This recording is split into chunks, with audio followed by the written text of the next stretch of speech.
សួស្តីប្រិមិត្តនិងប្រិមិត្តអ្នកទស្សនាទាំងអស់គ្នាសូមស្វាគមន៍មកកាន់ការសម្រាយរឿងដ៏ជក់ចិត្តដិតអារម្មណ៍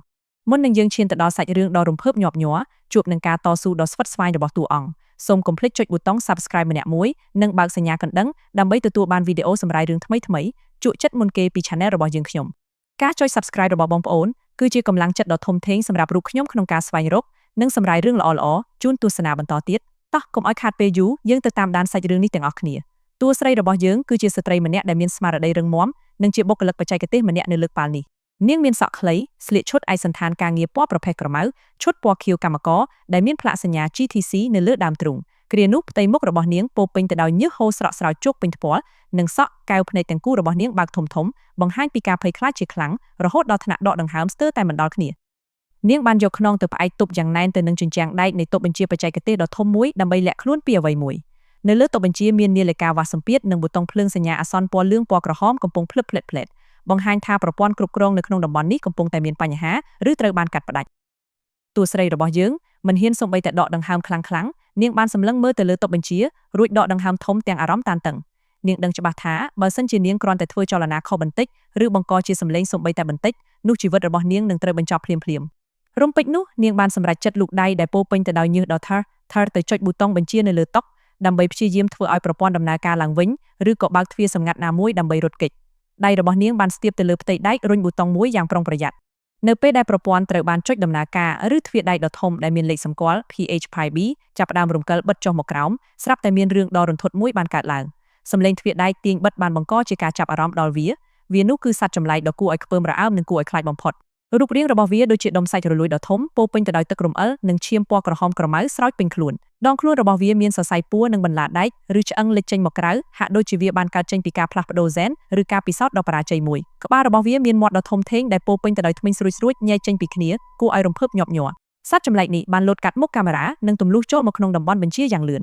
វាបានស្រែកក្រហមសំឡេងរបស់វាលាន់លឺដូចជាដែកគិតគ្នាគួរឲ្យព្រឺក្បាលតួស្រីរបស់យើងនៅពេលដែលបានឃើញសត្វចម្លែកនោះលេចមុខមកភ្លាមនាងស្ទើរតែលែងមានព្រលឹងនៅក្នុងខ្លួននាងបានរត់គេចចេញពីតុបញ្ជាយ៉ាងលឿនបំផុតឆ្ពោះទៅកាន់ផ្លូវដើរដ៏ចង្អៀតដែលពោពេញទៅដោយបំពង់ទីបដែកនិងធុងប្រេងសត្វចម្លែកនោះមិនព្រមលែងដៃឡើយវាបានវានឹងលោតដេញតាមតួស្រីរបស់យើងយ៉ាងប្រកិតរាល់ពេលដែលវាបោះជំហានទៅមុខរាងកាយដ៏ធំនិងទឹករំអិលរបស់វាបានបន្សល់ទុកនូវស្នាមប្រឡាក់នៅលើឥដ្ឋអាដែកតួស្រីរបស់យើងបានព្យាយាមរត់ចូលទៅក្នុងចន្លោះបំពង់ទីបដែកជាច្រើនដែលតម្រៀបគ្នាដូចជាព្រៃដែក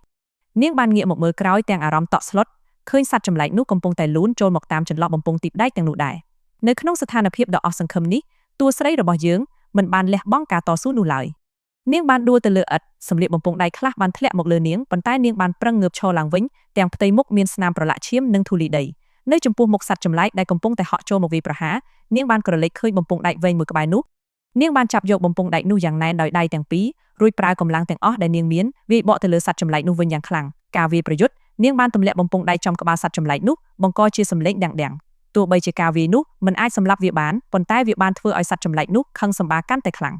ការរងរបួសសត្វចម្លែកបានប្រើកម្លាំងដ៏មហិមារបស់វាបោកទាត់តួស្រីរបស់យើងឲ្យខ្ទាតទៅបោកនឹងរបងដែកនិងរចនាសម្ព័ន្ធកប៉ាល់យ៉ាងខ្លាំងនាងបានធ្លាក់មកលើឥដ្ឋកញ្ចក់ដែលបែកខ្ចាត់ខ្ចាយពេញដីនៅចុងបញ្ចប់នៃវគ្គនេះតួស្រីរបស់យើងកំពុងតែដេកដួលលើឥដ្ឋទាំងការឈឺចាប់ជាទម្ងន់នាងព្យាយាមប្រើដៃទាំងពីរច្រត់ទប់ខ្លួនដើម្បីវាចេញពីកន្លែងនោះប៉ុន្តែកម្លាំងរបស់នាងហាក់ដូចជាត្រូវបានប្រើប្រាស់អស់រលីងទៅហើយនាងបានស្រែកធ្ងរដោយការឈឺចាប់ភ្នែករបស់នាងសម្លឹងមើលទៅសត្វចម្លែកដែលកំពុងតែដើរចូលមកជិតនាងបន្តិចម្ដងទាំងគ្មានក្តីមេត្តានៅក្នុងស្ថានភាពដ៏គ្រោះថ្នាក់នេះសំណួរជាច្រើនបានកើតឡើងតើតួប្រុសរបស់យើងនឹងលេចមុខមកជួយសង្គ្រោះនាងទាន់ពេលវេលាដែរឬទេតើកប៉ាល់នេះមានអាចកំបាំងអ្វីខ្លះទើបបានជាមានសត្វចម្លែកដ៏គួរឲ្យខ្លាចនេះលេចឡើងយើងឃើញតួស្រីរបស់យើងកំពុងស្ថិតក្នុងស្ថានភាពប្រកៀកប្រកិតនិងគ្រោះថ្នាក់បំផុតនាងបានតោងខ្សែពួរហោះកាត់និងប្រយុទ្ធយ៉ាងស្វិតស្វាញជាមួយបិសាចដ៏គួរឲ្យខ្លាចមួយក្បាលដែលមានរូបរាងស្រដៀងនឹងសត្វល្អិតយក្សឬសត្វចម្លែកមានទឹករំអិលបន្ទាប់ពីការដួលនិងការវាយបកយ៉ាងត្រដាប់ត្រដួសនៅលើរចនាសម្ព័ន្ធដែកនិងបំពង់បង្ហូរប្រេងតួស្រីរបស់យើងបានព្យាយាមគេចខ្លួនទាំងរបួសពេញទោះបីជាមានការភ័យខ្លាចនិងការគំរាមកំហែងពីបិសាចដែលដើរតាមពីក្រោយយ៉ាងជិតក៏ដោយក៏នាងនៅតែបង្ហាញពីភាពក្លាហាននាងបានធ្វើដំណើរចូលទៅក្នុងបន្ទប់ម៉ាស៊ីនឬបន្ទប់បញ្ជាដ៏ធំមួយដើម្បីស្វែងរកវិធីកម្ចាត់វាដោយព្យាយាមប្រើប្រាស់ឧបករណ៍ធ្ងន់ៗនៅក្នុងនោះសាច់រឿងបានបន្តទៅឈុតឆាកកាលពី1ម៉ោងមុនដែលបង្ហាញពីតួប្រុសរបស់យើងនិងតួស្រីរបស់យើងកំពុងដើរពិនិត្យមើលនៅក្នុងបន្ទប់អាថ៌កំបាំងមួយដែលពោពេញទៅដោយទឹករំអិលពណ៌ខៀវនិងដង្កូវបិសាចដែលកញ្ជាប់នឹងជញ្ជាំងតួស្រីរបស់យើងបានសម្រេចចិត្តលូកដៃចូលទៅក្នុងទឹករំអិលនោះដើម្បីទាញយកវត្ថុម្យ៉ាងចេញមកទាំងមិនខ្លាចញញើត តួប្រុសរបស់យើងបង្ហាញពីការបារម្ភនិងឈរការពារយ៉ាងជិតដិតត្រៀមខ្លួនជួយសង្គ្រោះនាងគ្រប់ពេលវេលានៅពេលដែលក្រុមកូននាវិកទាំង3នាក់កំពុងតែត្រេកអរនិងមានសង្ឃឹមថានឹងអាចរត់គេចខ្លួនបានដោយជោគជ័យពួកគេបានលើកគ្នាថាឲ្យតែបានឡើងជិះនាវាមួយទឹកនោះពួកគេនឹងមានសុវត្ថិភាពហើយប៉ុន្តែភាពរីករាយនោះមានរយៈពេលខ្លីណាស់អ្វីដែលមិននឹកស្មានដល់បានកើតឡើងនៅពេលដែលសត្វចម្លែកដ៏ធំនិងគួរឲ្យខ្ពើមរអើមបានវាយទម្លុះសំណាញ់ដែកពីខាងក្រោមជើងរបស់ពួកគេវាបានស្ទុះឡើងមកទាំងកំហឹងបើកមាត់ដ៏ធំដែលពោពេញទៅដោយធ្មេញស្រួចនិងទឹកជ័រស្អិតៗធ្វើឲ្យពួកគេទាំង3នាក់ដួលខ្ទាតពេញដីភ្លាមនោះបុរសម្នាក់ក្នុងចំណោមពួកគេបានព្យាយាមប្រើកាំភ្លើងបាញ់ប្រហារទៅលើសត្វចម្លែកនោះជាច្រើនគ្រាប់ក៏ប៉ុន្តែស្បែករបស់សត្វចម្លែកនេះក្រាស់ខ្លាំងណាស់គ្រាប់កាំភ្លើងមិនអាចធ្វើអ្វីវាបានឡើយវាថែមទាំងធ្វើឲ្យវាកាន់តែខឹងសម្បាខ្លាំងជាងមុនទៅទៀតសត្វចម្លែកបានប្រើដងខ្លួនដ៏ធំនិងទំពក់ដ៏ស្រួចរបស់វាប្រហារទៅលើពួកគេយ៉ាងសាហាវឃោឃៅទោះបីជាពួកគេព្យាយាមរត់គេចខ្លួននៅក្នុងច្រកផ្លូវដ៏ចង្អៀតនោះយ៉ាងណាក៏ដោយក៏ល្បឿនដ៏លឿនរបស់សត្វចម្លែកនោះនៅតែដេញតាមពីក្រោយជាប់ជានិច្ចនៅក្នុងស្ថានភាពដ៏ប្រកៀកប្រកិតនិងសេចក្តីស្លាប់យុវជនម្នាក់ដែលរងរបួសធ្ងន់មិនអាចរត់រួចបានសម្រេចចិត្តធ្វើការលាក់បង់ដ៏ធំធេង